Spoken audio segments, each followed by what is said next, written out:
If you're an expert or have ever owned or sold an Erma-Werke ET-22 semi-automatic handgun, you might be able to help catch a serial killer. Hello everyone, and welcome back to the channel. If you're an expert in the Erma-Werke ET-22 or perhaps ever bought or sold one, this video is for you because it might help us catch the I-70 serial killer. The I-70 serial killer was aptly named because all of his crimes took place in strip malls in the immediate vicinity of an I-70 off-ramp. All of these crimes took place in the spring of 1992 between western Indiana and Kansas, and they all occurred within a 6-week period of time. What caught my interest about this story was the unusual firearm that was used to commit these crimes. A little bit of the backstory. These murders began on April 8th with the killing of Robin Fuldauer in a Payless shoe store. The MO established at that crime scene would play out over the next 6 weeks. What would happen is a person would enter the store, and these were always specialty shops where the expectation of having a lot of money in the cash register simply wasn't there.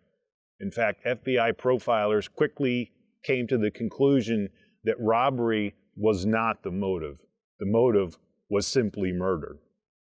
Another peculiar fact about this case is all of the victims were small, petite, and brunettes, including one of the males.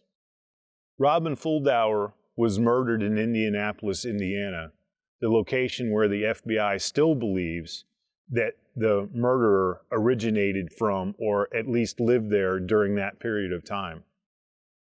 Flash forward a few weeks later to Wichita, Kansas. At a tuxedo rental shop, Patricia Magers and Patricia Smith had agreed to stay late for a customer to come in and pick up a cummerbund for a tuxedo he had rented. Before the customer arrived at the store, the same man entered the store, herded those two to the back, and shot them both in the back of the head. Immediately after killing both Magers and Smith, the customer entered the store to pick up the cummerbund, and he would become the only witness to this series of crimes. What he reported to the police was the man was 5'7" to 5'9", of slender build, and he was wielding a very, very unusual handgun, something he said that had a long barrel with a wooden forearm on it. Based on the shell casings that were left at the scenes, the police concluded that it was likely the weapon was an Erma-Werke ET-22. In fact, the authorities had even posted a picture of the ET-22 on a wanted poster to try to generate some leads for the crime. For those of you that aren't familiar, the Erma-Werke ET-22 was a very unusual gun because it was actually issued to the German Navy.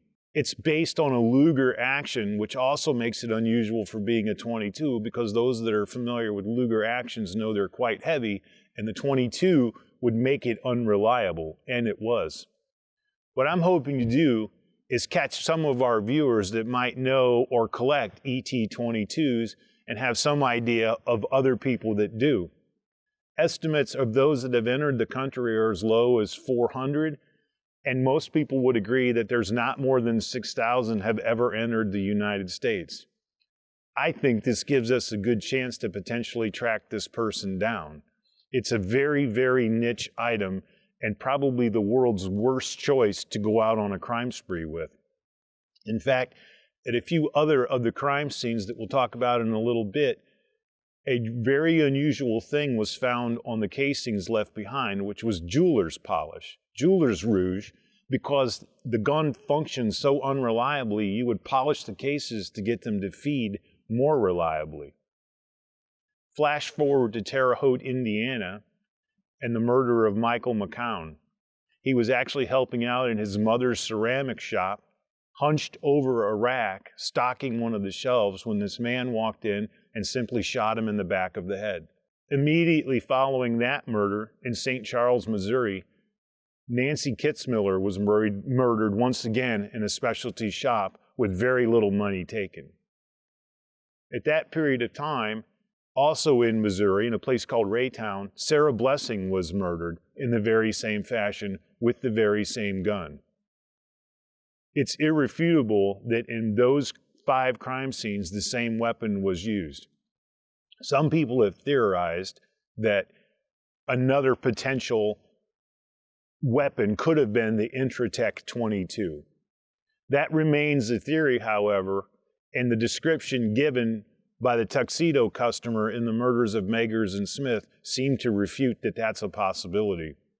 It's worth mentioning that a couple of years later in 1994, there was a similar string of murders that took place in the Texas area around Houston.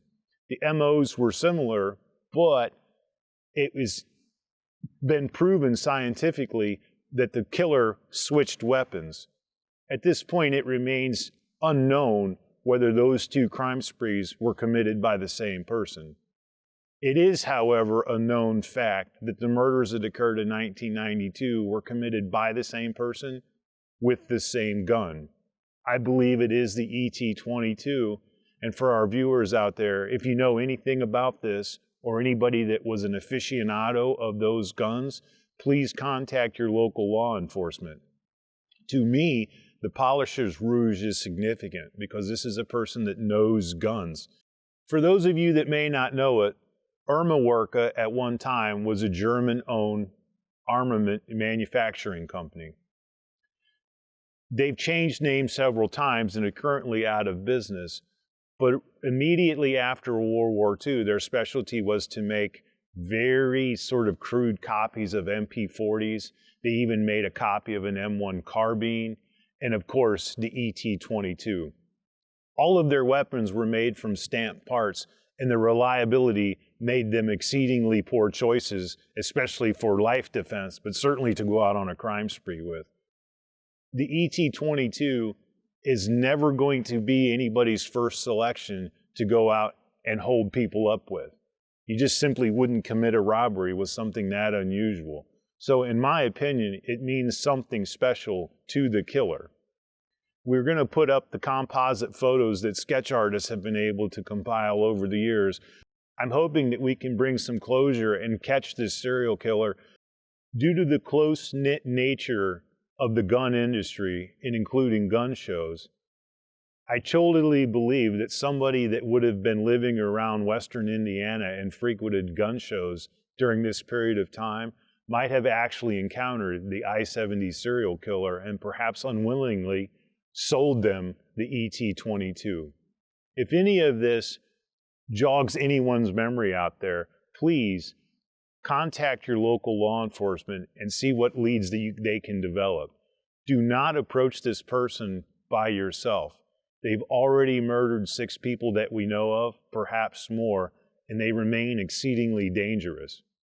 Due to the approximate age given by the eyewitness at one of the crime scenes, it's quite likely this person is still alive and perhaps in their early to mid-60s.